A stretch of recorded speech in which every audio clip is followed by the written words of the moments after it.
Hey, what up, my people? What up, YouTube? What's good? So, as long as I aspire to be a marketing expert in the future, I decided to shoot more videos dedicated to marketing as long as I go through this process of learning it myself. And today, as far as advertisement is an inseparable part of marketing, I decided to shoot a video on the big companies that continue to grow, continue to develop their businesses without using traditional commercials or advertisement at all and still being very successful at what they're doing. 'Cause we're gonna be legends, gonna get their attention. So today we will look into 3 big companies that are not using advertisement at all. I don't know if you knew that or not, but the first brand that is not using advertisement at all is a skincare, the most popular skincare brand, which is from New York, and it's Kiehl's. All right, so if they're not using advertisement, then let me up their game by helping them, bringing awareness to their brand with my loads of subscribers. Ta-da! Yes, I use Kiehl's myself. I'm a big fan of Kiehl's. So even though their products are a bit expensive than the market price of other brands, but I do think that they are worth it because they develop everything according to their specific formula, scientifically based. So I do believe in this brand. And up until recently, I couldn't even figure out that they were not leveraging traditional advertisement. And according to HuffSpot and ABC News, what they do is they use large and generous amounts of giving out of samples in their stores to their fans.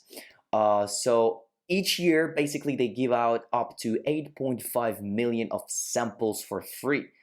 And even the mayor of New York announced the 12th of November of each year in New York as the day of Kiehl's, thanks to its contribution into the growth and development of the city. After a while of research, I got to thinking that this brand is really amazing for what it's doing, and it really keeps it true to its initial mission of giving.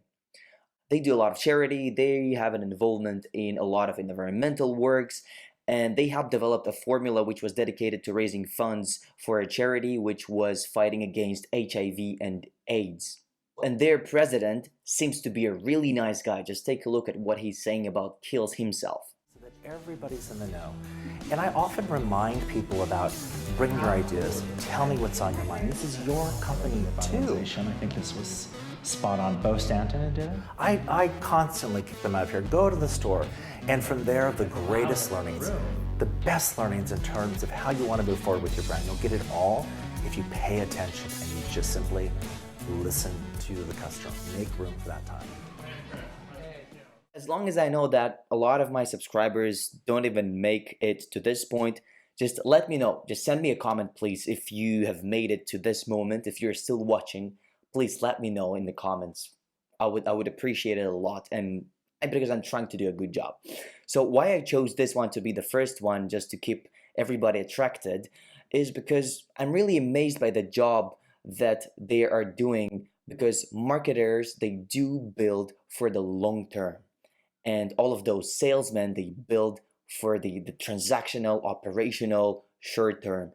And this brand is doing for the long term because they do know that this kind of stuff that they're doing is not going to be left unnoticed, and people will see this and people will turn into their true fans, and they will be willing to consume all of their stuff just because of their environmental job, charity job, because people will resonate with this brand more.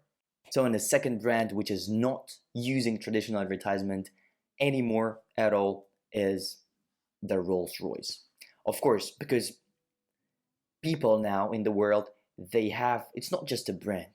It's a brand that lets you know, it gives you a stamp, it gives you a label of being one of the most successful people in the world if you own Rolls-Royce Phantom, right?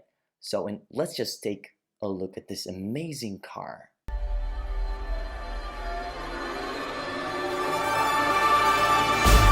And when you see a brand like Rolls-Royce, you just understand what an amazing and profound job was done by the marketers, by those initiators of Rolls-Royce, to build this image, to build this culture around owning a Rolls-Royce. Because now people do take it for granted that if you have a Rolls-Royce Phantom, then it puts it on then it puts you on pedestal of being one of the most successful people in the world. I heard a lot about this brand before coming to China. I heard a lot about this brand and I was thinking, wow, that's such a cool brand. But now I came to China and I see this brand again, and this is the third brand that is not using advertising, by the way, and it's become very popular, cost-effective choice for all of the middle income families around the world. Guess what's that? And that's Zara. So Zara doesn't spend a penny on its traditional advertising. It mostly relies on expanding its retail outlets and building a bigger fan base.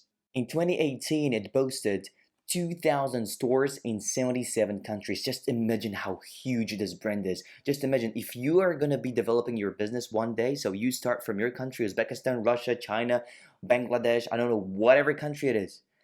You just think of making your brand successful on your own territory.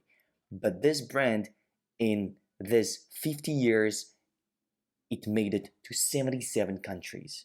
Can you imagine how huge the amount of work that was put in? And how do they use their traditional marketing is that they target men, women, and children in highly populated cities. Second is they produce cheap, fashionable, with a high attention to detail clothing. And third, they produce only a limited number of each piece of clothing to create a sense of urgency for all of their consumers. And they change it with every season.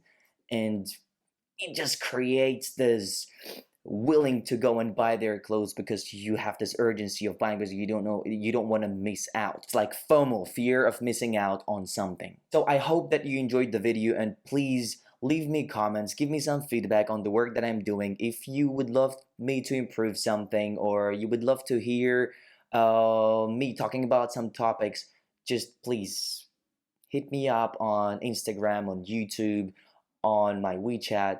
Just let me know. I would be really glad if you could do that. Just keep the connection, please. That's what I'm seeking. And again, thank you for watching. Please click the like button. It would mean a lot to me. And see you in the next video.